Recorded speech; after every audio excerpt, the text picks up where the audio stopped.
This is the new Seat Ibiza. Now when it comes to small cars, Seat says it has the youngest customer base of them all, so they wanted this car to be fresh and young, but also mature and balanced. And what I think that means is that it should be down with the kids, but not so much so that your gran wouldn't be seen dead in it. And you know what? I quite like it. I quite like the front, I like the funky headlights, I like some of the creases and the angles around the car. I mean, I think this is a smart looking vehicle. Now to more practical matters, and as you can see, there's a decent amount of space around me. Say this car is slightly wider than the outgoing Ibiza, and yeah, I've got a decent cabin width, quite happy with that. There are a few sort of scratchy plastics about, but you know what, for me, it doesn't really detract from the look of the car. I mean, it's basic, but it looks neat, it looks smart, and I'm a big fan of it.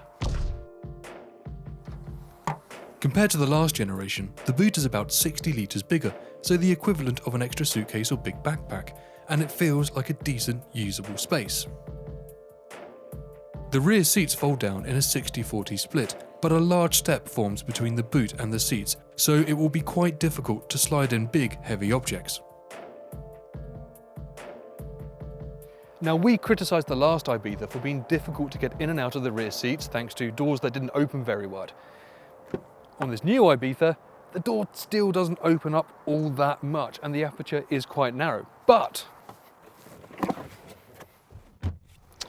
I think it's actually okay to get in. I mean, there are no grab handles to help you, but I was able to step in without too much bother. And I think it's partly because of the amount of space I have back here. Now, this is a small car, you can't expect acres, but I'm 6 foot, driver's seat set up for me, and as you can see, I've got a reasonable amount of leg space. I mean, not so much from the foot space, and a decent clearance above my head. So I'll be quite comfortable sat back here on long journeys.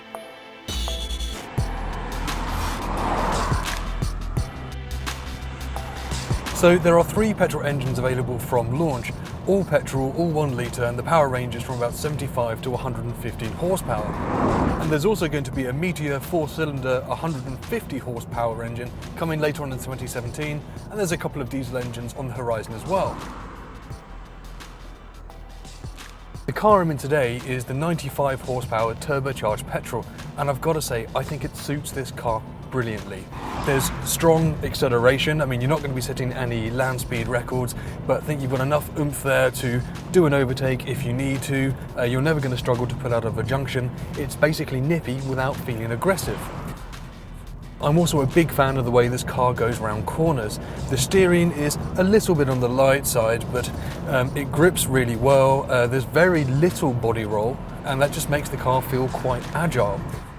Now, if you go for the FR trim, you will get sport suspension in the car, and that will firm things up even more. But you know what? I think this car with its regular suspension is absolutely fine, will suit most people. This car comes with a 5-speed manual gearbox. If you go for the 115 horsepower, you can get a 6-speed manual gearbox, and in the future, automatic will also be available. The gears are flexible, well suited to the engine, and it just makes this car easy to drive.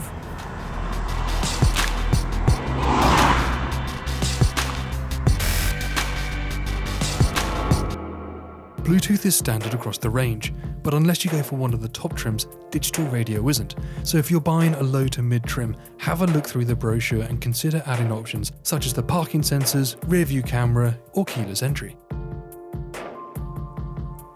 The Ibiza feels well set up for urban driving, which is lucky because our research says that small cars like this one spend about half their time driving around towns and cities.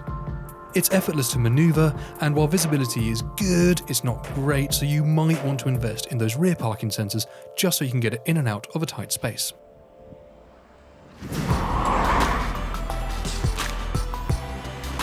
Now, Seat have worked very hard to reduce the vibrations and the noise inside the car, and I think they've done a pretty good job. If I was being ultra harsh, there is just maybe a very, very slight vibration coming through the steering wheel, but it's certainly nothing to put you off behind this car. Travelling a little bit faster and up to motorway speeds, the car is lovely and quiet, and that makes it feel more refined and luxurious. I quite like the way the cabin is laid out as well. Everything is simple, it's clear. You've got a really nice sort of 5-inch colour screen with this trim of car as well. Yeah, no complaints about that. You can also pay for smartphone integration in the form of Apple CarPlay, Android Auto and MirrorLink. The thing is, it costs over £800 because you also have to add the sat-nav.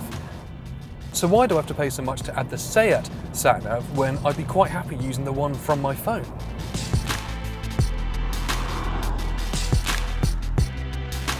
Claimed fuel economy is between 57 and 60 mpg for the petrol engines available from launch, but which tests are a lot more realistic than the official ones, so we won't know how much fuel this car really uses until we get into the Which Lab at a later date.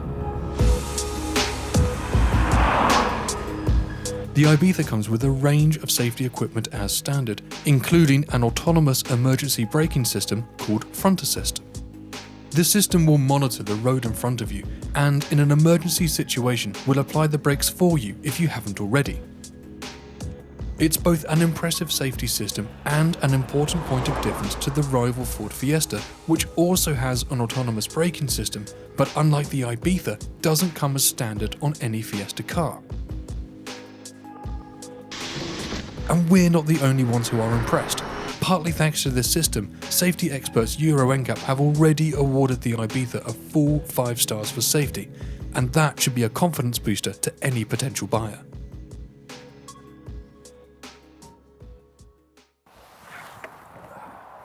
So, let's recap. It's fun, but easy to drive. It's practical thanks to good rear seat and boot space. It's quite quiet when you're in motion, and I quite like the way it looks. Plus, it has that all-important safety tick from Euro NCAP. You know what? This is a brilliant all-round car. And while we'll have to wait for the experts in our lab to deliver the definitive verdict on whether this is a Best Buy car or not, I've got to say, from my drive today, it's made a heck of an impression on me. So if you're in the market for a small car, make sure this is on your shortlist.